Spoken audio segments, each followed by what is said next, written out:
What a thrill it was to have this long-admired painting by David Shepard of a wise old elephant suddenly come to life right before our eyes in one of East Africa's wildlife parks, which Robbins and Meg Barstow had the fabulous experience of visiting in 1978. All my life I have been fascinated by the non-human wildlife on our shared planet. As a young boy, I loved going to zoos like the Bronx Zoo in New York to see wondrous animals like this African elephant. Even though I felt sorry for their being captives behind bars and fences, this was the only way that I could encounter them at that time. I nourished the dream of someday being able to see them in their natural habitat, wild and free. But it was not until our own children were grown up and my wife and I revisited the historic Bronx Zoo in 1978 that this dream was able to be realized. Robbins and Meg Barstow from Wethersfield, Connecticut, found that the zoo had been expanded and enhanced by providing more natural outdoor settings for some of the animals. We learned that the New York Zoological Society was sponsoring a special 4-week African wildlife safari trip to the countries of Tanzania and Kenya, where we could at long last see elephants and hippos and rhinos and lions in their real natural habitat. So we seized the day and started preparing for what was to be for us the supreme experience of a lifetime on planet Earth. For me, it went back exactly 50 years to a book called Safari, written in 1928 when I was just 9 years old by Osa and Martin Johnson. It had marvelous close-up photos of large African mammals, which I used to trace for my first wildlife notebook. Another one of my early heroes was Carl Ackley, the author of Adventures in the African Jungle. Actually, over more than half a lifetime, we had gathered a huge collection of books about African wildlife, which had introduced us not only to the tremendous variety of animals, but also to the magic names of the magnificent locales where these beasts dwelt in the wild.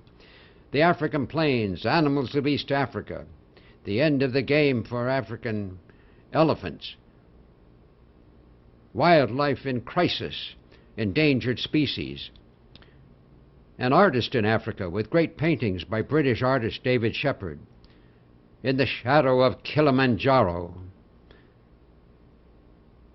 Serengeti, Kingdom of Predators, with color photos by renowned naturalist George Schaller, the fervent affirmation that Serengeti shall not die, The African Experience by Peter Matheson, Among the Elephants by Ian Douglas Hamilton, whose jungle elephant playground we were actually going to visit, Portraits in the Wild by Cynthia Moss, whom we were going to see and talk with in person at her elephant research camp, and finally the field guide to the mammals and birds of East Africa, which we would take with us to help us identify all of the different species we expected to see. Africa is a large continent, which until after World War II consisted mostly of European colonies. The two countries we were to visit, straddling the equator in Central East Africa, Kenya and Tanzania, did not gain their independence until the 1960s. Mount Kilimanjaro is just inside the border of Tanzania. By 1978, less than 20 years after becoming independent republics, both Tanzania and Kenya had strongly committed themselves to preserving their wildlife through an extensive system of national parks. We visited 4 in Tanzania and 8 in Kenya. Driving down the Merritt Parkway from our suburban home in Wethersfield, Connecticut, en route to Kennedy Airport on our July 13th departure date, we were filled with eager anticipation. With our suitcases full and with all kinds of photographic and travel paraphernalia, we headed in to board our British Airways 747 jumbo jet. The first leg of our long intercontinental journey took us from New York to London on an overnight flight. Then, after a brief airport rest, we embarked on an even longer flight across southern Europe and then over northern Africa all the way to Kilimanjaro Airport across the equator in Tanzania. We saw the sun rise over the Mediterranean and got a glimpse of the Nile River after a refueling stop in Khartoum, Sudan. Most of the way we were flying high above the clouds, but it was exciting when, for the first time in our lives, we crossed the imaginary line of the equator into the southern hemisphere, even at 30,000 feet. As we neared our destination, we experienced the thrill of sighting a distant mountaintop above the clouds. It was Kilimanjaro, the highest mountain in Africa, and as we got nearer, its double-peaked profile almost took on the appearance of a giant whale floating on a white sea of clouds. Finally, the plane descended through the clouds, and we found ourselves skimming above the ground and making a dramatic landing at the newly opened Kilimanjaro Airport in Tanzania. Just setting foot for the first time on African soil was an emotional experience for both Meg and me. Here we were, at long last, about to set forth on our incredible African odyssey. We immediately felt that Tanzania does indeed welcome the world with the Swahili greeting, Karibuni. After going through customs, the 20 members of our special tour group found waiting for us just outside the airport the fleet of mini buses, which were to be our primary mode of transportation for the next 4 weeks. There were welcoming banners on the roadway as we left the airport and headed into the countryside. The first animals we saw were domesticated cattle being herded along the road, but before long our vans left the main highway and headed up a long, bumpy dirt road through a variety of rural countryside and farmland to the paradise-like jungle location where we were to spend our first night in Africa. At the end of the road, we found ourselves surrounded by lush plants and trees in a green mansion setting, which was the site of the Mount Murrow Lodge, formerly the headquarters of a large plantation. As we walked across the rustic bridge over a small stream covered with brightly colored flowers and climbed the forest stairway to the lodge, all our senses were almost overwhelmed by this awesome atmosphere. On the lodge steps, we were greeted by the current owner, a British engineer and architect named Michael Leach, who had made this magical, mystical place an overnight stopping point for tourist groups from around the world. On cloudless days, we were told, one could look across the terraced garden in front of the mansion and see Mount Kilimanjaro. Beyond the gardens, off to the left, beside a small pond, there was a large tree, which was the nesting site for literally hundreds of beautiful white herons. From time to time, a heron would fly off and then return with a twig or straw to add to its nest.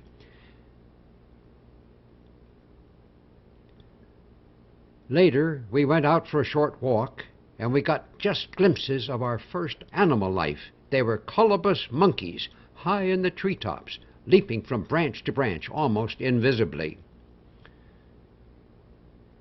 The next morning, our group's 4 minibuses started out for our first day of adventures with African wildlife. And what a day it would turn out to be. After a brief visit to the post office in the small town of Arusha, we headed down the highway toward our first national park, and suddenly, there in the distance, we saw our first game, a tall giraffe meandering across an open field. Further down the road, a pack of wild zebra ran across right in front of us. And then we saw an ostrich trotting through the grass in this unfenced open countryside. When we saw the first legendary baobab tree, we immediately understood why they are said to have been planted upside down with their roots in the sky. Coming to a major crossroads, our excitement grew as we saw the fabled names on the signpost, with distances measured in kilometers. Finally, our vans arrived at the hillside entrance to Lake Manyara National Park. What an awesome view it offered. Sitting on a rock beside the entrance was a large baboon, greeting us as if he were a Chamber of Commerce representative. Then up the hill came the biggest thrill so far, the sighting of a lone bull elephant with white tusks flapping his giant ears, the first one I had ever seen in the wild. Midway up the high escarpment which borders the park, we used binoculars to view the lushly forested hillside and to note the spectacular location of the hotel we would be staying at, right on the rim of the steep slope. This spot gave us a panoramic view of the great Rift Valley, which harbors the park's unique combination of forest, woodland, grassland, swamp, and the broad, shallow lake which gives the park its name. The hotel was a fine, modern building with comfortable accommodations designed to meet the needs and tastes of tourists from around the world. Meg and I were especially attired as we stood outside our hotel room overlooking the vast valley where soon we were to encounter the incredible profusion of animal and bird life which makes Lake Manyara one of the world's most fabulous wildlife habitats. Before leaving Connecticut, Meg had made 2 special light green safari jackets with all kinds of extra pockets, which we took great pleasure in wearing throughout the trip. After meeting the chief park warden, Mr. Benjamin Kanza, the members of our group again boarded our special vans and set out on our first actual game drive, a guided ride through a designated park area for the express purpose of viewing and photographing wildlife. The vans we rode in were designed and built just for this purpose. Each vehicle held 5 passengers with 3 pairs of seats, 2 in the rear, 2 in the middle, and 1 in the front beside the driver, so that every rider had a window seat. Another special feature of these vans was the large opening in the middle of each roof, which enabled passengers on occasion to stand with their heads out and take unimpeded snapshots, as Meg did for us, or to take movies, as I did, when not using binoculars. Just beyond the entrance gate of the park, there was a small clearing where we were able to observe a family of baboons foraging in the grass, and also to get a good view of a warthog with its curled tusks and ugly snout.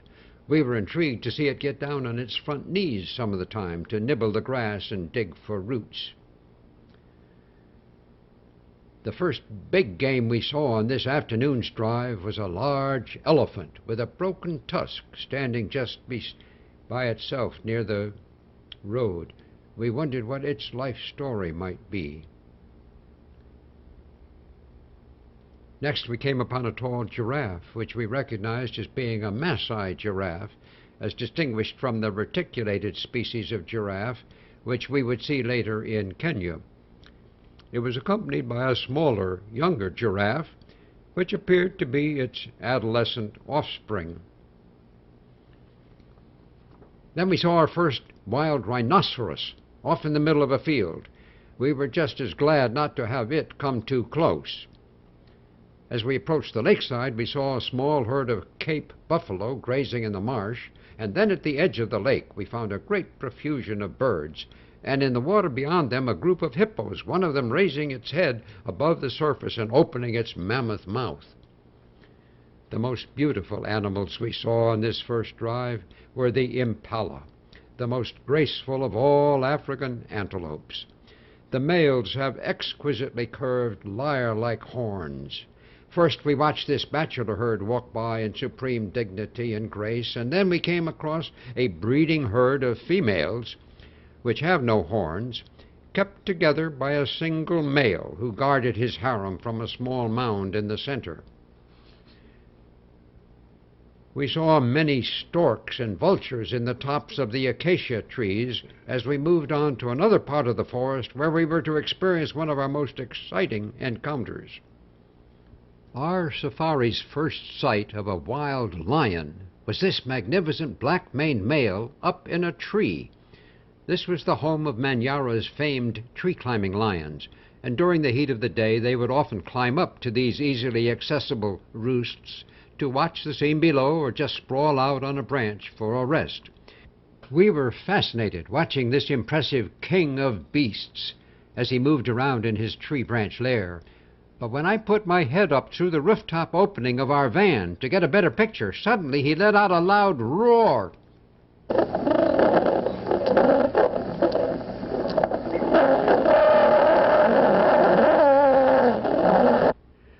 So we rapidly drove off in search of the nearby elephant's stamping ground. When the van stopped here for picture taking, we found ourselves looking at not just one, but whole families of wild African elephants.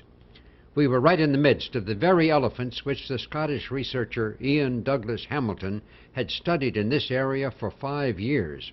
What a thrill it was to be, if only for a short while, as he titled his famous book, Among the Elephants. We hated to leave this wary mother and her very, very young calf. But we continued on to another part of the park, which seemed to have been taken over by giraffes. We were impressed by the awkward dignity with which they walked, and also by how fast they could run. There were many young giraffes here, some lying on the ground, and we could see that it was no easy task for them to untangle their long legs and stand up. As we wondered what the view must be like from such a height, something quite unexpected occurred. In the underbrush beside the road, we saw a rhino, and then, as we watched the giraffes along the side of the lake, 2 rhinos came charging in among them, scattering the giraffes in all directions. This caused all kinds of excitement, but on the way back, tragically, we came across what apparently had spooked the rhinos. It was the fresh carcass of a large rhinoceros which had very recently been killed by poachers. We were tremendously shocked at this gruesome sight. Both the brain and the horns of this magnificent beast had been crudely cut out and removed from its blood-covered head. Our driver pointed out the bullet holes in the animal's side which had ended its life. Rhino horns bring huge sums on the black market because of their supposed aphrodisiac qualities, and we now had seen firsthand why seeking to stop poaching has been one of the most difficult challenges facing the managers of East Africa's parks. Some of this film footage was later used by the World Wildlife Fund to help raise money to protect African rhinos.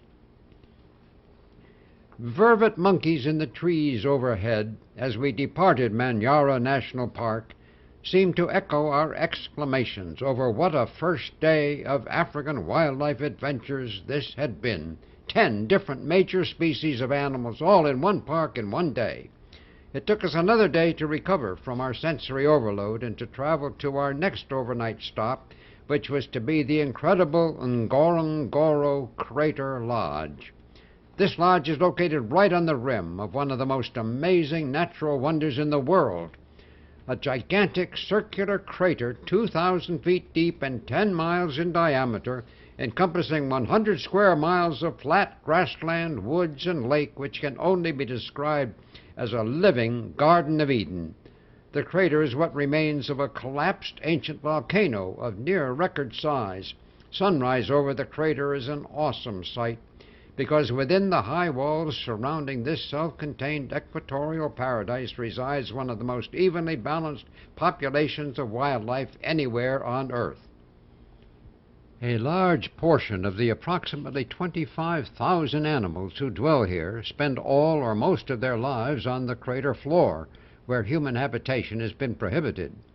All visitors were required to travel in special Land Rover jeeps, and as the vehicles wound their way down the steep roadways along the cliffside, we keenly appreciated our trained driver's skills. After briefly reconnoitering at the bottom of the slope, we got our cameras ready and proceeded across this vast habitat which so dramatically exhibited its natural wildlife balance of predator and prey. Here, for the first time, we saw large herds of zebras mixed in with their fellow ungulates, the wildebeest. Together they constitute a prime food for the crater's predators, and here is one of the chief predators, the hyena. To maintain population stability, there must be thousands of grass-eating herbivores to provide food for a few hundred meat-eating carnivores, and the largest of the predators here is the magnificent lion, with its tawny hide blending perfectly with his tall yellow grass. These shots were taken without a telephoto lens. Not far away we saw another smaller prey species, the Thompson's gazelles, with the crater walls towering behind them. And when we reached the edge of the crater's great lake, on the far side we could see hippos temporarily out of the water. On a beautiful hillside overlooking the lake, we all stopped for a picnic lunch with a background of unparalleled scenic grandeur. Tree, water, rocks, grass, we were almost overwhelmed by the magic enchantment of this fantastic African setting. What a supreme example of God's earthly creation. Passing a clump of trees on our way back, we had a good opportunity to observe the distinguishing characteristics of the African elephant. It is a different species from the more readily domesticated Indian elephant, which has much smaller ears and a high square forehead. African elephants, like this fine specimen, have very large flapping ears and a rounded forehead, as well as generally larger tusks. A pair of ostriches bid us farewell as we left Ngorongoro Crater. En route to our next destination, we passed a herd of domestic cattle, which properly have the right-of-way in this protected area outside the park. We made a brief stop at Old Duvai Gorge, the world-famous site where in 1959 Dr. Louis Leakey and his wife Mary discovered the skull of a human-like creature believed to be over 2 million years old. It was then the earliest known humanoid predecessor of present-day human beings. After this, our minivans headed cross-country toward the fabled Serengeti Plains. Ever since childhood, the name Serengeti had had a magical sound to it. All our lives we had heard and dreamed about this special area in East Africa, which is the home of the largest numbers of different varieties of wildlife any place on planet Earth.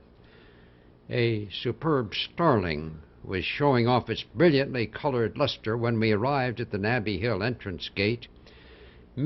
Meg and I wanted the thrill of entering on foot when, at long last, for the very first time, we crossed the threshold into the Tanzanian wonderland of Serengeti National Park. As the vans proceeded past amber fields of grass, we immediately began to encounter large numbers of antelope of different species. First across the roadway scampered a troop of black-striped Thompson's gazelles. Then we encountered a hartebeest, demanding respect for its right-of-way before moving on and showing off its unique four-pronged profile with 2 tall ears sticking out below its curved horns. He seemed to have a family nearby. Suddenly, a huge giraffe galloped across the road right in front of the van, so close we could almost touch it. The next species we saw was a kind of antelope called the topee. We enjoyed watching a pair of young males engaged in some playful head-butting and horn testing. After an hour-long drive, we were glad to see the welcoming banner announcing our approach to Serenera. Serengeti National Park is a tremendous natural preserve extending up to the Tanzanian-Kenyan border, and Serenera is its heart. The park encompasses more than 5,000 square miles, and it contains the greatest and most spectacular concentration of plains animals anywhere in the world. They are counted in the millions and include more than 35 different species. The fabulous Serenera Wildlife Lodge is built right in among a large outcropping of huge rocks. From the wide picture windows on the veranda of the great high-ceiling dining room, one looks directly out over the Serengeti Plains. By incredible good fortune, our visit happened to coincide with a visit from the Tanzanian Minister of National Parks, whom we had the honor to meet and talk with. Accompanying him was the world-famous international wildlife conservationist Prince Bernhard of the Netherlands, whom we saw drive off in this jeep for a special game-viewing tour. Serenera was the base from which the American naturalist and author George Schaller had conducted his extensive pioneering field studies of the African lion. The Serengeti Research Institute had been opened here in 1973 by Tanzania's first president, Julius Nyerere, and research was now being carried out by a number of native Tanzanians. We were greatly impressed by the work they were doing and their continuing dedication to the cause of conservation in their country. And these are the animals about which so many books, photographs, films, and television programs have been made in the years since Serengeti became a national park in 1951. In this kingdom of predators, even giraffe occasionally fall prey to the lion. and we found this partially devoured carcass being guarded by a lioness, while others rested nearby, and in the trees above the vultures awaited their turn. Then we came across a lion nursery, where a mother was calmly lying in the grass with some young cubs, and then rolled over on her back with her hind leg lifted up so the cubs could nurse. The lions in the Saranera Valley have become so used to vehicles that they barely raise their heads when we drive up to them, though we were warned never to set foot out of the car, or they might suddenly turn ferocious at the unaccustomed sight of an unenclosed human. Soon we had our first glimpse of the unparalleled panorama of the vast Serengeti Plains, being traversed by hundreds and thousands of hoofed animals, primarily zebras and wildebeest. At this time of year it was not uncommon for grass fires to be lit to burn off the dry grass and allow more nourishing new green shoots to sprout up. Our van passed quite close to one line of fire, and we found that it was causing a number of zebras and wildebeest to move on to get out of its way. The animals crossed the road in long lines right in front of our vehicle and then galloped away to the left. Try counting just the small herd of wildebeest filing past us here, and remember that the animals we are seeing are only scattered remnants of the incredible numbers of wildebeest which every year take part in the spectacular mass migration for which Serengeti is most famous. This generally takes place in May or June, when as many as 500,000 of these animals start the long overland trek which will take them north and west to where permanent water is available during the dry season. Then in November and December they return to these shortgrass plains to have their calves. But even these remaining summer animals made a tremendous impression on us as we watched them disappear in the dust under a sunset sky. The Lobo Wildlife Lodge, where we spent the next night, is a boldly designed architectural masterpiece. Located some 40 kilometers north of Saranera, it is built right into the gaps and contours of a massive rock promontory overlooking another part of the Serengeti Plains. We were absolutely awestruck walking around the many-leveled structure, which includes on top of the rocks an outdoor swimming pool with a magnificent view out over the plains. Comfortable sleeping quarters were provided in these three-story dormitories, with every picture window room having its own incomparable view. The next morning our extended Serengeti game drive continued, and at times we could see zebra and wildebeest covering the landscape in all directions as far as the eye could see. This was truly the Serengeti experience. At one stopping place we were able to film a large saddle-billed stork flying gracefully off with its great white wings flapping and then gliding down to a new landing spot. The beautiful impala are a thrill to watch as they bound high into the air, leaping over a small ravine. Following at the rear of this herd of females is their male master with his handsome set of horns. At noon on this great day, we stopped for a picnic lunch at the northern gatehouse to the park, not far from the border with Kenya. Our tour group was fortunate to have outstanding leaders. The tour director was a young man named Jim Heck, who had lived in East Africa himself for a number of years and had developed an excellent tourist operation known as Morgan Tours, with many key contacts of people and places. Dr. Donald Bruning was our traveling expert from the New York Zoological Society. He was the zoo's curator of ornithology, whose tremendous knowledge about birds was only matched by his personal warmth and enthusiasm.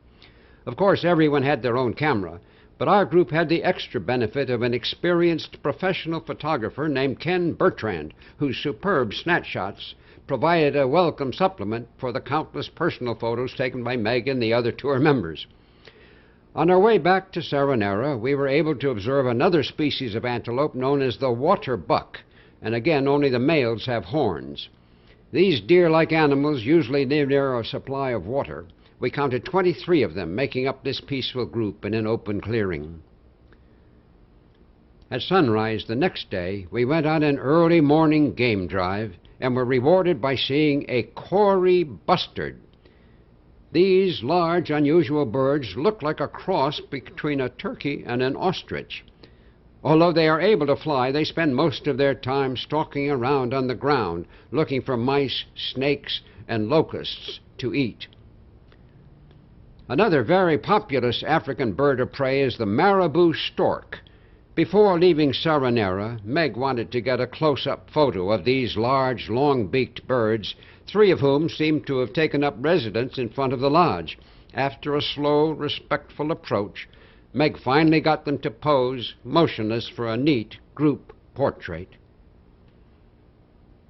We had mixed emotions when we finally departed the Serengeti, but there was one additional Tanzanian park which we wanted to see. My favorite vantage point when riding in the van was standing in the midsection with my head above the roof opening so I could see in all directions and call out the Swahili greeting of Jambo to anyone we met.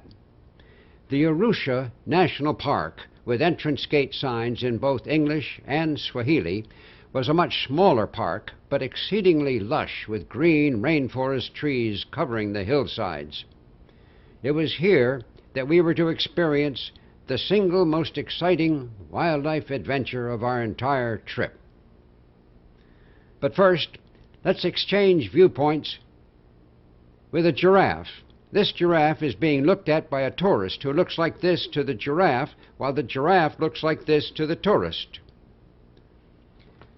The Arusha Park is noted for its distinctive populations of giraffe and elephants. As we were watching and filming this large group of giraffe, our van suddenly came to a stop, and we saw that there was a young elephant right in the middle of the road up ahead of us. Off to the right, there was a small herd of elephants, but the calf was blocking our way. One of the other minibuses was directly in front of us. After waiting quite a while, the first bus started moving slowly ahead, but when it did so, a large elephant with only one tusk moved out onto the road between us and the calf. It started flapping its ears and shaking its head as if threatening to charge us. Our drivers immediately backed up, not wanting to challenge a mother protecting her calf. Finally, after several near charges, the calf did move off to the right, and the large elephant moved into the brush on the left of the road. But then, when the vans drove forward again, passing between them, the giant female with one tusk emerged from the brush right beside our van, trumpeting wildly as we rushed past.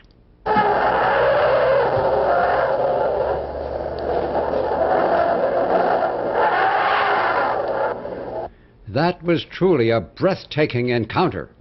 As if to reassure us on our last day in Tanzania, Mount Kilimanjaro suddenly appeared from among the clouds on our way out of the park, giving us our first view of its magnificent snow-covered peak towering in the distance nearly 20,000 feet high. It was a fitting postlude for the first part of our trip and a dramatic prelude for the further adventures awaiting us when we flew north to the country of Kenya. Like Tanzania, Kenya is comparable in size to the state of Texas. It lies right on the equator, and during our 2 weeks there, we visited 8 of its great national parks. We started in the capital city of Nairobi, where there is this monumental statue of Jomo Kenyatta, the heroic native figure who became the first president of Kenya when the country won its independence from Britain in 1964. This is the 28-story Kenyatta Conference Center in the heart of Nairobi, on the top floor of which is a revolving restaurant. From this vantage point, one gets a panoramic view of both the rural outskirts and the crowded urban center of this bustling cosmopolitan city of more than 500,000 people. It has many high-rise hotels, office buildings, and apartment houses with attractive stores and tree-lined streets. We found it a fascinating mixture of old and new. Our overnight accommodations in Nairobi were at the world-famous New Stanley Hotel, said to be the crossroads of continents, where travelers from around the globe exchanged messages posted on the celebrated Thorn Tree message board right in the middle of the sidewalk cafe. Meg was surprised to find a personal note for herself there, which turned out to be from her husband inviting her to tea on the terrace. In Kenya, our group had a new set of minivans and drivers for our safari tours. Our first stop was at the Nairobi Park Animal Orphanage, where I was able to film behind a fenced enclosure a mother leopard being kept there for reasons of health. On 2 occasions on our trip, we did see wild leopards, but it was not possible for me to photograph them. With their brilliant colors, they are beautiful creatures. Within just a few miles of Nairobi, we encountered this wild rhino wandering across the road. Then we headed down the highway toward the Masai Amboseli Game Reserve. Along the way, we sighted a distant pair of giraffe, the first we had seen in Kenya, and a few scattered wildebeest. We got a good close-up view of a male ostrich, the only flightless bird native to Africa. The ostrich is the largest bird in the world, and though it can't fly, it can really run. We also came across a fine specimen of the silver-backed jackal. These handsome scavengers have a high-pitched bark which sounds like this.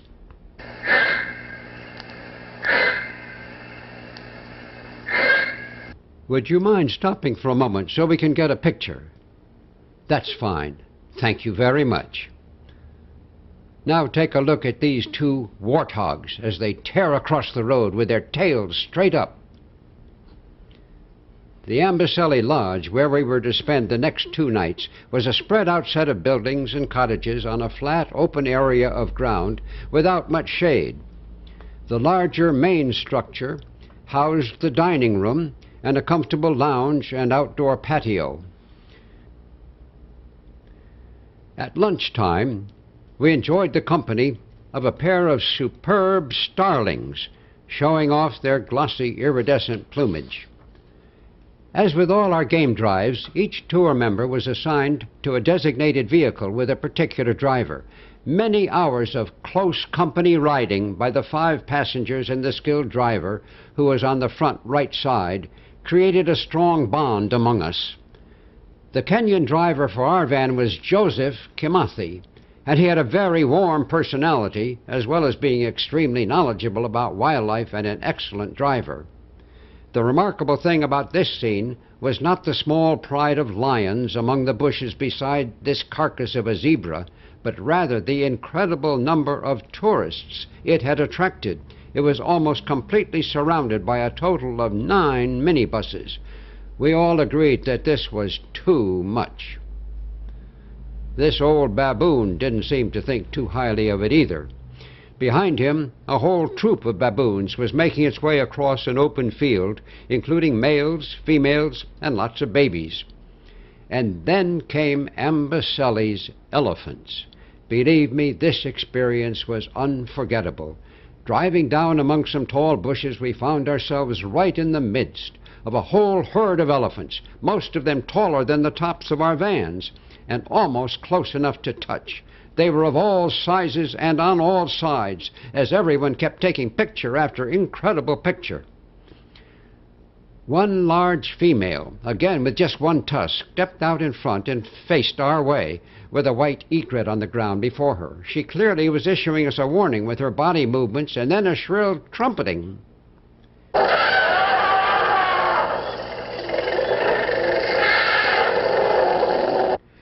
We were somewhat relieved when, subsequently, the entire herd filed silently by right beside our van in a patient line.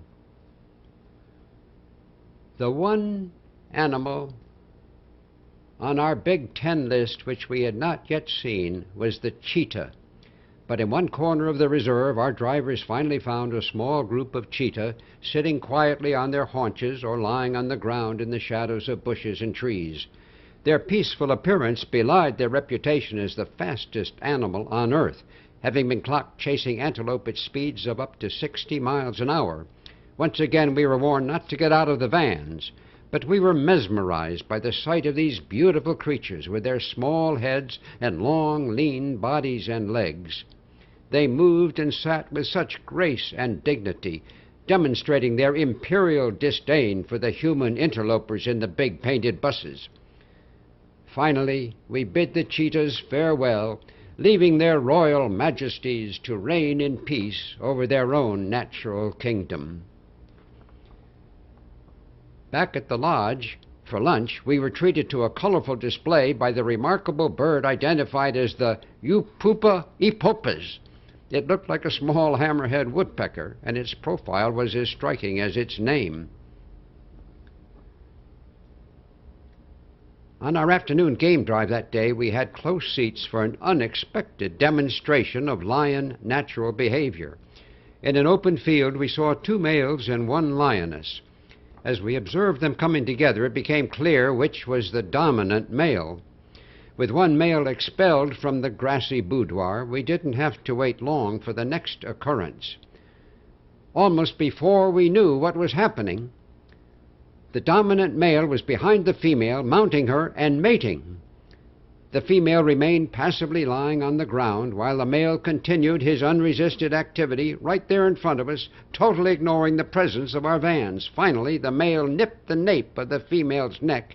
She snarled and rolled over, and he disengaged himself and walked off. Viewing this was certainly an eye-opening experience. A short time later, we came upon a beautiful family scene, with a mother lioness lying on the ground, peacefully surveying the scene with 3 young cubs lolling around her. The cubs also seemed unperturbed by the visiting tourists, and one walked over so close that a telephoto lens would have been useless. In the bushes nearby was the father lion, just giving an occasional yawn. Further on, it was a joy to see 2 beautifully horned male impala. And then we had an encounter with a species of antelope we had not seen before, the tiny dik-dik, the smallest of the antelopes. There were 2 of them in an open clearing, and the smaller one walked right over to where our van was, looked up at us with its large, luminous eye, and proceeded to defecate, dropping a stream of little black pellets to mark the border of its territory and let us know we were not to trespass beyond it. It was a very effective means of communication for so small a creature. At the other end of the size scale, the next day we witnessed a magnificent parade of elephants making their way through the bush to a new feeding location. This huge group included animals at all stages of development, from very young to very old, but no doubt all connected with family ties of one kind or another. What a marvelous sight this was as the whole herd moved by with Mount Kilimanjaro hidden behind the clouds in the background. In the heart of elephant territory in the Amboseli Game Range, we enjoyed the unique privilege of visiting the long-term campsite of wildlife researcher and author Cynthia Moss, whose famous book about animal behavior in East Africa I had brought with me. Cynthia was living here in a couple of large tents while completing a 4-year study of the over 400 elephant residents of Amboseli.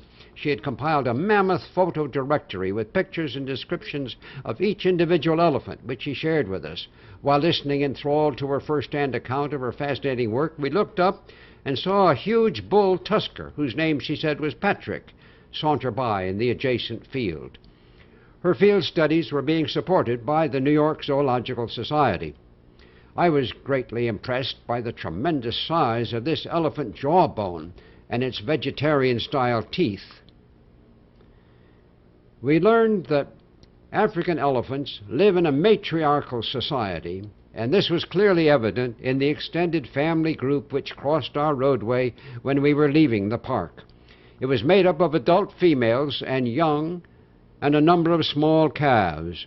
The mature females appeared to be acting as crossing guards, trying to keep the calves surrounded by larger elephants. Tragically, despite strong conservation efforts by the governments of most East African countries, Africa's elephant populations have been declining drastically in recent years, from several million originally to a new estimated total of less than 1 million.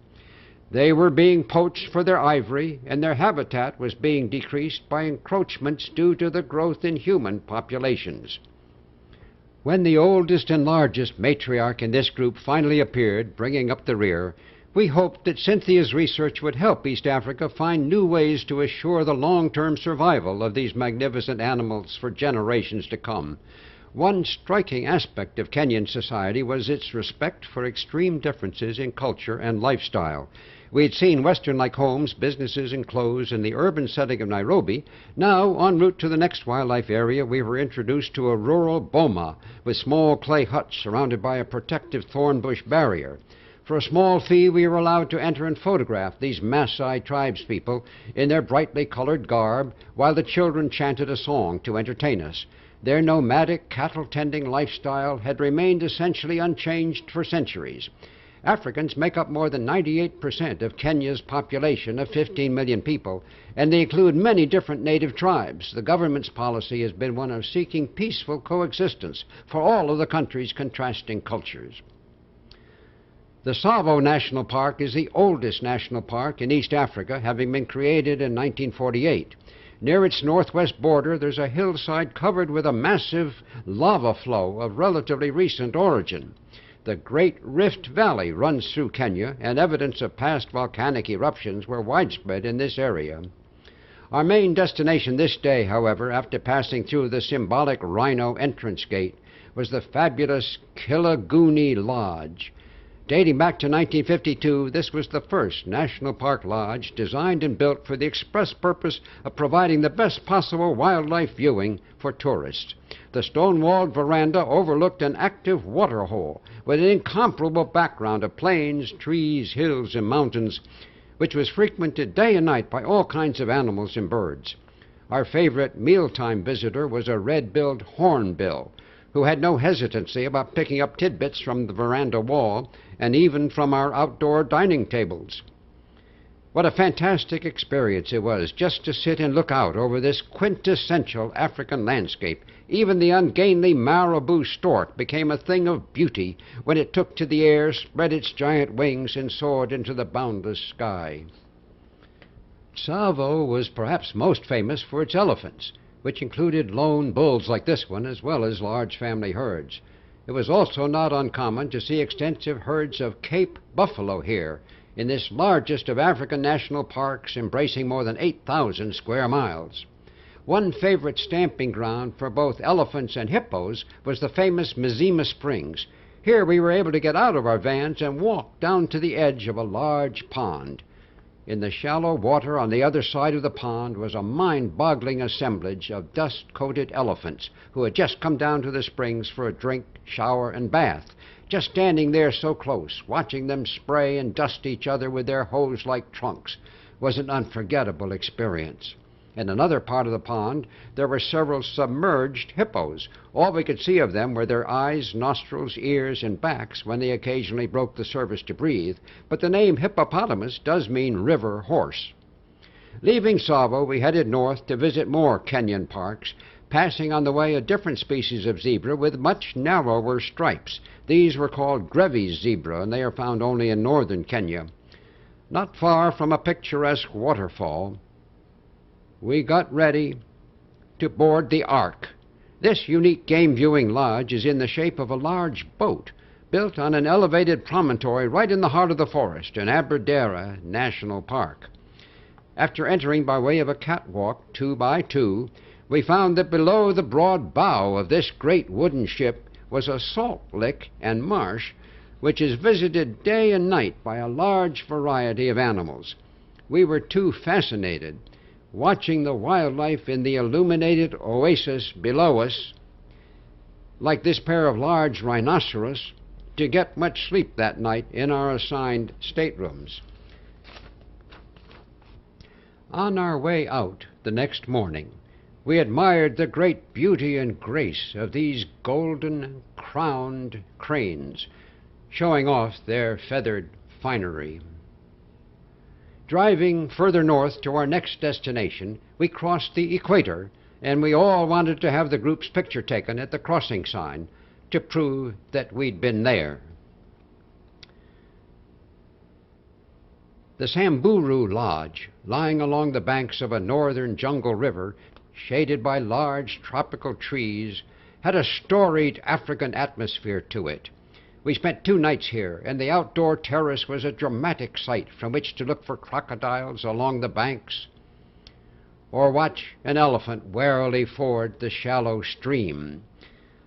On our game drives in the Samburu Reserve, we added several new species, like this reticulated giraffe, to our filmed trophies list.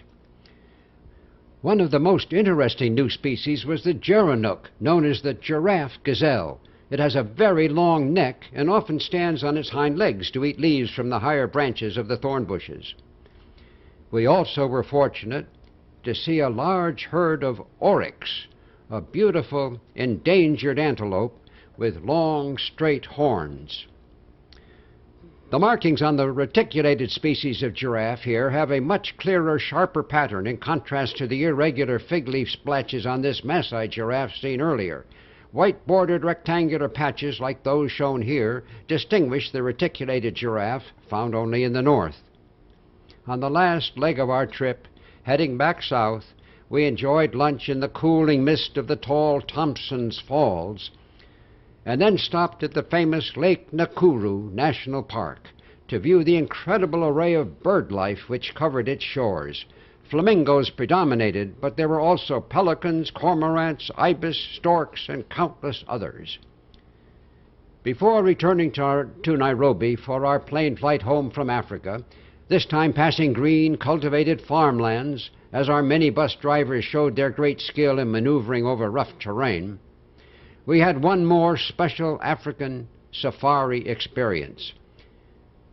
We spent 2 nights at the Masai Mara Buffalo Camp, sleeping on large platform tents under thatched roofs right beside the Mara River. A friendly mongoose was the camp mascot.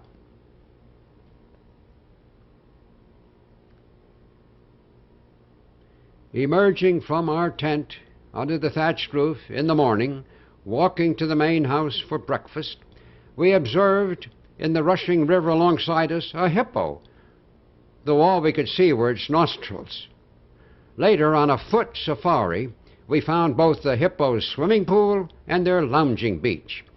Kenya's first president, Jomo Kenyatta, called his country's wildlife a priceless heritage for the future. Tourism provides essential income for preserving it, and viewing the game on these vast plains for the last time, we hope that our visit had helped toward their conservation for future generations.